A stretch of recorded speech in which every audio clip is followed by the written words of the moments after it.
The death toll from last week's massive earthquakes in Turkey and Syria is nearing 42,000 and continuing to rapidly rise. The recent earthquake in Turkey and Syria has left thousands of people dead or injured.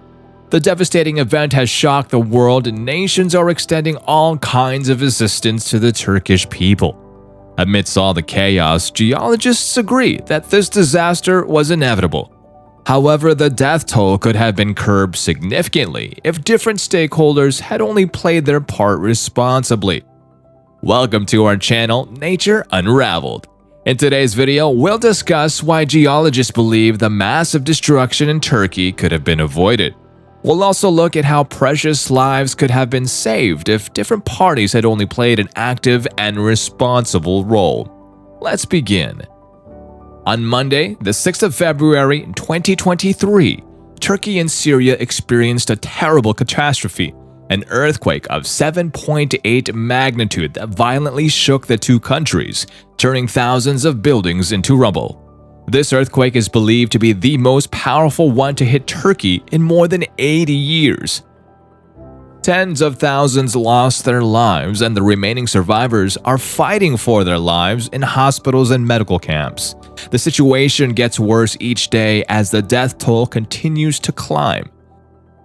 There is an old saying that it's not earthquakes that kill people, but buildings. And that's precisely what happened in Turkey. Thousands of residential structures crumbled to the ground as a high-intensity earthquake hit their foundations. Geologists believe that the number of casualties caused by Turkey's earthquake could have been avoided. Stay with us to find out how. Southern Turkey and northwestern Syria are located at the edge of three tectonic plates: the Arabian, Anatolian, and African plates. The Anatolian fault line, which exists on the northern side of Turkey, has experienced a series of high-magnitude earthquakes in the past. For this reason, scientists and geologists have studied the North Anatolian Fault extensively. As large earthquakes have hit areas westward along the fault, an obvious seismic gap under the Sea of Marmara has become increasingly pronounced. This spot is dangerously close to Turkey's capital city, Istanbul, one of the most highly populated cities on Earth. As Turkey is a seismically active hot zone, the North Anatolian fault line successfully took the attention away from the other parts of the line, such as the East Anatolian Fault. Compared to its northern end, the East Anatolian Fault has witnessed only a handful of earthquakes that weren't as intense as their northern counterparts. Since this wasn't as active or destructive as the North Anatolian fault line, modern seismic monitoring of the East Anatolian fault line began only in the 1960s. Now, if you're enjoying this video, please pause to give it a thumbs up. Also, subscribe to our channel for more interesting content. Remember to press that bell icon to stay updated on new videos. A team of scientists, including Ezgi Karasozan, an earthquake geologist, published a detailed study of a 6.8 magnitude earthquake caused by a rupture in the fault. The earthquake that hit Turkey this week was recorded at a magnitude of 7.8. So while a quake was expected along the fault line, nobody knew it was going to be this intense. If you think the difference between 6.8 and 7.8 isn't much, let me assure you it's much bigger than it sounds. That's because an increase in one whole number on the scale creates seismic waves with 10 times the amplitude and 32 times the energy. This raises an important question. Why were scientists unable to estimate the earthquake strength despite modern technology? The reason is that sometimes patterns become apparent only after a quake has occurred, and unless you have accurate seismological and historical data, it can be impossible to make predictions. A good example is the quake in Tohoku, Japan in 2011. Geologists expected an earthquake between 7.0 and 7.5 magnitudes when a deadly 9.0 quake caused a tsunami. Later, it became evident that the area suffered a 9.0 magnitude earthquake every 1,000 years. Also, the East Anatolia's fault's history gave geologists reason to predict another one, but nature doesn't always give such chances. Harold Tobin, a seismologist at the University of Washington, says, "I think that's what's so nefarious about earthquakes. A particular fault can easily wait many generations and do absolutely nothing, and in a matter of seconds to minutes, all hell breaks loose. It's quite normal for a fault to go several hundred years between earthquakes, so there's no human recollection of it. Another reason for the massive death toll in Turkey is that the government and its people weren't ready for it. This could be because of the human tendency to predict certain catastrophes, ignoring other warning signs. Take the San Andreas Fault in California as an example. Scientists have been predicting a quote-unquote big one along the fault line for years. There have been several 7.0 magnitude earthquakes in California since the 1990s, but none on that fault. Wendy Bohan, an earthquake geologist based in Maryland, believes that scientists focus more on areas that seem locked, loaded, and ready to go. Hence, much time is spent thinking about when the disaster will strike there.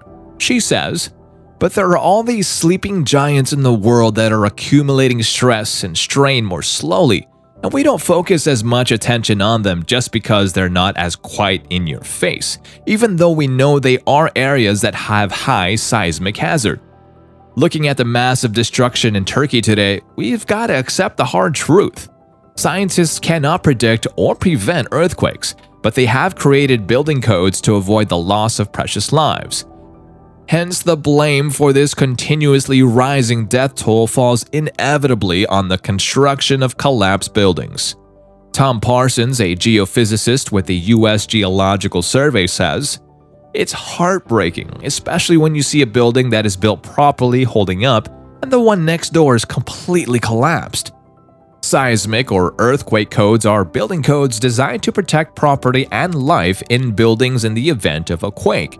Nobody has the power to predict or avoid an earthquake, but it's possible to strengthen building structures in a way that they withstand it. These building codes are based on extensive research and knowledge gained from recent earthquakes and are constantly updated to account for any new developments. Nations use building codes across the globe to minimize the effects of a potential earthquake. While seismic codes share common fundamental approaches regarding building design, they vary in technical requirements in terms of local geologic conditions, historical issues, construction methods, etc. Since Turkey lies on the cups of not 2 but 3 tectonic plates, how is it possible that its buildings weren't constructed under seismic codes? Mustafa Erdik, the founder of the Department of Earthquake Engineering at Boğaziçi University in Istanbul, conceded that problems in Turkey lie in the, quote, degree of conformity with the code. While some damage is expected from an earthquake of this magnitude, Edric agrees that the way floors piled up on each other after the quake hit should not have happened. If a single building collapses from an earthquake's pressure, it's a tragedy. But if thousands of buildings collapse, it indicates a preventable tragedy. When the catastrophic earthquake in Kocaeli province left over 17,000 people dead in 1999, the Turkish government vowed to implement new construction rules and mandatory earthquake insurance for all buildings. Unfortunately, the seismic code wasn't followed strictly enough over the years, leaving several loopholes in new structures. Architects and urban planners warned authorities that non-compliance with building codes was becoming common, increasing the risk of life for its residents. But looking at the rising death toll today, it's obvious that their warnings were disregarded. Turkey's President Erdogan admitted to these shortcomings, but he placed the real blame on fate, saying, "Such things have always happened. It's part of destiny's plan." President Erdogan has been in power for 20 years and therefore is in a highly influential position when it comes to national matters. Another reason for so many casualties is the delayed search and rescue operation in response to the earthquake. As the devastation spread across 10 of Turkey's provinces, there was a dire need for immediate and substantial rescue services. The initial hours were challenging as the roads were heavily damaged. Many areas were unreachable for days, leaving no hope of life for the people trapped under the rubble. When the quake of 1999 hit Turkey, it was the country's armed forces that sprang to action. However, Erdogan's government didn't encourage the forces' involvement in Turkish society. Hence, when the recent earthquake shattered thousands of buildings to the ground, only Turkey's Civil Disaster Authority had the orders for rescue operations. The problem with this move was that the armed forces are one of the most organized and logistically powerful organizations all over the world. Thus, keeping them out of the search and rescue team meant that there would be a delay in operations, no matter how many rescue workers the civil authority mobilized. While manpower is necessary, resources to overcome a disaster are equally important. If we look at Turkey's history of earthquakes, we can say that the people have seen their fair share of disasters. But considering the kind of knowledge and technological advancements we have today, the number of lives lost in Turkey's earthquake cannot be justified. If you enjoyed this video, please give it a thumbs up and leave a comment below. We'd love to hear your thoughts and your feedback. And remember to subscribe to our channel for more valuable content just like this. Hit that subscribe button and turn on notifications so you never miss a video. Thank you for watching.